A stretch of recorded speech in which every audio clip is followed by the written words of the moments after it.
Interruption, Season 5, Episode 2. We're here with a brand new episode of Excuse the Interruption. It's been a little bit of a time since we've been out here, but if you've been a follower since day one, great. If this is your first time, we're glad to have you with us. It's cold in here, Mr. Facundo. We either left the door open, or that means it's December. And we kicked off December with the kickball tournament.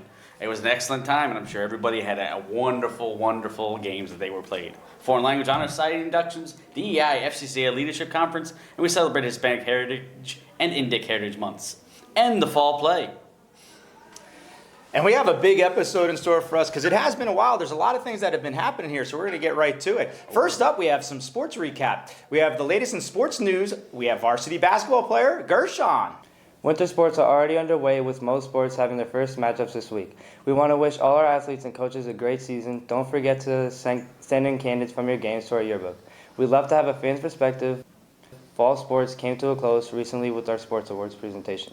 Athletes were honored with 4 awards, including Most Valuable Player, awarded to the player whose skill set is irreplaceable, and Most Improved, awarded to the player whose performance made the greatest strides throughout the season. Sportsmanship, awarded to the player who supports their own teammates and opponents no matter win or loss. And the Mustang Award, awarded to the player who embodies what it means to be a student athlete at our high school. Thank you, Gershon. And up next on our star-studded show, we have Miss Santana and the FCCLA group to talk about their community-based organization and what has been happening with them since our last episode. Hello, I'm Kiara, and I'm Mishri. and we're here to talk about FCCLA. FCCLA is a community-based club that focuses on career and family values. We hold several charity fundraisers throughout the year, including block parties, the lip sync battle, and the fashion show. Twice a year, we go to compete in a state competition with cooking, fashion, career, and family-based categories where we can win medals or even scholarships. Competing at the state conferences is very intimidating. You have to put in a lot of effort and time into your project. Getting first place gold for a star event was such an amazing feeling. Everyone in FCCLA is very thankful to our advisor, Miss Santana. She honestly makes our experience in FCCLA 10 times better. It really wouldn't be the same without her. Thank you to our chapter for winning several gold and silver medals. We're all very proud of you.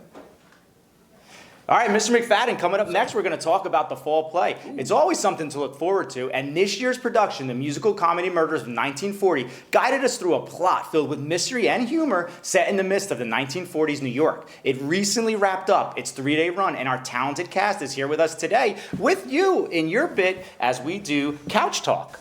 Hey, and welcome to everybody's favorite segment, or at least mine, Couch Talk with Mr. McFadden.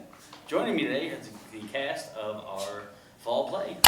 All right, say hi, everybody. Hello. Hi! I'm going to ask you some questions about the process of acting and things personally about yourself. So first off, Leilani, what were some pre-show rituals to get you into character? Oh, this is a good question.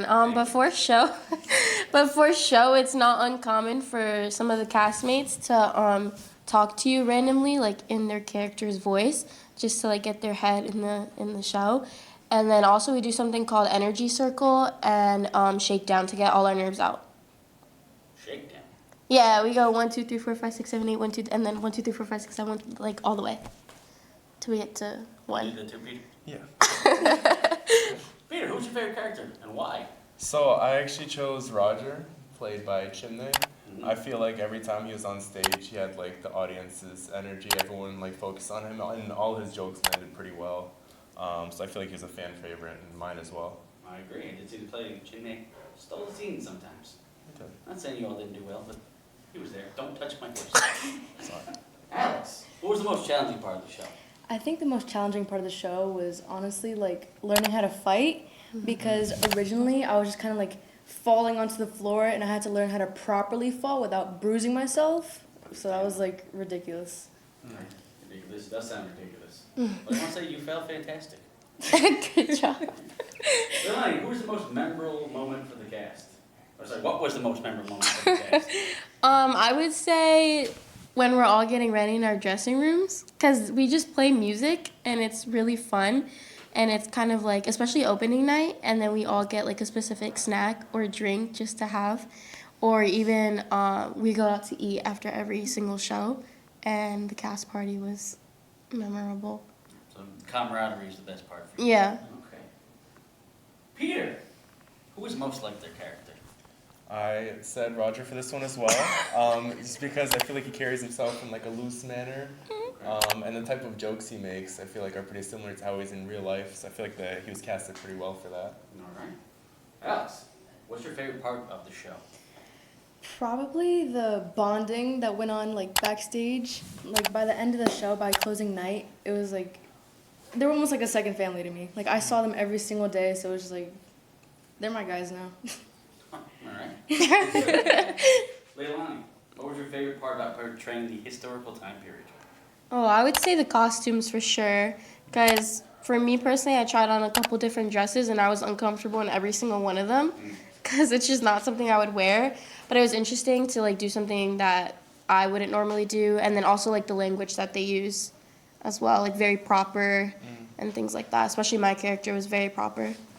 Mm-hmm. Now, with any show, there's probably some things that could go wrong, all right? And the audience doesn't know. But what were some unexpected problems, Peter, that you experienced while you were on stage? So, specifically, the last night on Saturday, a lot of stuff went wrong. But what I remember happening was when my pants were at my ankles, I had to run across stage. So when that happened, I tripped over the carpet and the whole thing folded in half. Yeah. And I didn't like fall after that, but then we spent a lot of time trying to figure it out backstage, like how to fix it, whatever. And then books fell off the bookshelf. We had to figure that out. My and blueprints then your fell. blueprints fell. So there's a lot of stuff that like we just had to figure out how to fix backstage. Like I forgot something on the set. I told her to get it for me. It all worked out, though nobody really noticed anything, but a lot went wrong. So Yeah. gravity seemed to be a problem on the Yeah. Pretty much. Understandable. All right, last, Alex, who had the best costume? And why was it you? I think my costume was the best just because I had so many costumes and like I thought it would be so much more stressful changing backstage, but it was like so much easier than I thought. But I think I had the best costumes. All right. That's fair. Well, once again, I saw the play opening night. It was fantastic. You were all lovely in it. And thank you for joining me on my favorite segment, Couch Talk, with me, Mr. McFadden, and Horsey. Yay. Can't pet him. You can't touch him. Okay. He's mine. And now, for my favorite segment, Mr. Burgundo's favorite segment, the word of the day, because he is our wizard of the words. Mr. Burgundo. All right, thank you so much for that introduction. You're And welcome. today's word of the day is altruistic. It's an adjective showing a disinterested and selfless concern for the well-being of others. Unselfish. And in a sentence, it could be used as, it was an entirely altruistic act. Thank you. And now, one of my favorite parts of the show, it's time for Mr. McFadden's motivational moment. I know you've all been waiting. An anonymous quote I found once is, if you stumble, make it part of the dance. This hits home with me. Because if you ever see me dance, it looks totally like I'm stumbling. I have no rhythm and no chance ever being on beat. However, I dance like nobody's watching. I shake it off. I shake it off. All right? So what was I saying? Oh yeah, if you make a mistake, don't worry about it. Make it seem like you planned it. After all, no one knows if you made a big mistake. Just you. Please excuse the interruption. We have just a few announcements today. The Wevolve Club is hosting a gingerbread house decorating contest on December 20th. And this is open to all students, not just member. And also faculty are welcome too. You must sign up in advance. Please find the flyers around the school for more information, or you could see a Wevolve officer or Mrs. Pilati. And would you like to show off your culture's holiday traditions and earn a community service hour? Then sign up to bring a dish or dessert representative of your culture and traditions for our first Holidays Around the World Food Festival. And don't forget to check your grade level Google Classroom for more information and to sign up for these events. And faculty and staff, get your sweater on. Our annual Ugly Sweater Parade will be Friday, December 22nd. Mr. McFadden, we're looking forward to your sweater this year. That's okay, I got a doozy. It's got his face on it. And we have lots of holiday hoopla happening around here. Our yearbook staff director, Caitlin, is here this week with our message from Camelot Corner. Caitlin, take it away. Hello, thanks for having me on the show. I'm excited to be a member of the yearbook this year. You can purchase your yearbook visiting yearbookordercenter.com, code 21520. You'll see we'll have signs in the gymnasium and the cafeteria with a scannable QR code that will take you right to the site. Also on sale are ads. Coaches, parents, friends, and families, we invite you to purchase ad space in the book, which you may use to congratulate your graduate or any student on their accomplishments. All of this can be done through yearbookordercenter.com, code 21520. Ad space is limited, so if you are wanting to purchase an ad for your senior, please do so soon. Students are also encouraged to send in photos. Go to hgeshare.com and use code 21520 to submit your photos to be used in the yearbook. We are asking all seniors that wish to participate to send in their baby pictures for a special Who's Who section in the yearbook. Dig through those albums, people, and show us your baby face. Thank you so much, Camelot. The yearbook is hard work, and we appreciate your participation, sending in your photos, and of course, purchasing a copy. All right, we want to thank everyone who came to the show today or sent an announcement. If you are interested in making an appearance, email our show's producer, Mrs. Rotella. We'd love to have you. All right, Mr. McFadden, that's it. That's the end of another show. Can you believe it? Yes, I can. Because you read the script. Yes, I know. See? All It says right. right here, end. All right, well, then there's only one thing left to do. What is that? We're going to count it down, and you're going to yell out the Go Mustangs. Okay. All right, here we go. You said we're going to count it I down. said you're going to count it down. Okay, but you said I was going to yell Go Mustangs. Okay, hold on. We can do this. All right. You're counting? I'm counting. Okay, here we go. 3, 2, 1. Go Mustangs! See you next time, Till next everybody. time. Bye, Mom. It's wise with goals and dreams and knowledge deep and strong. And pride is based upon respect and friendship.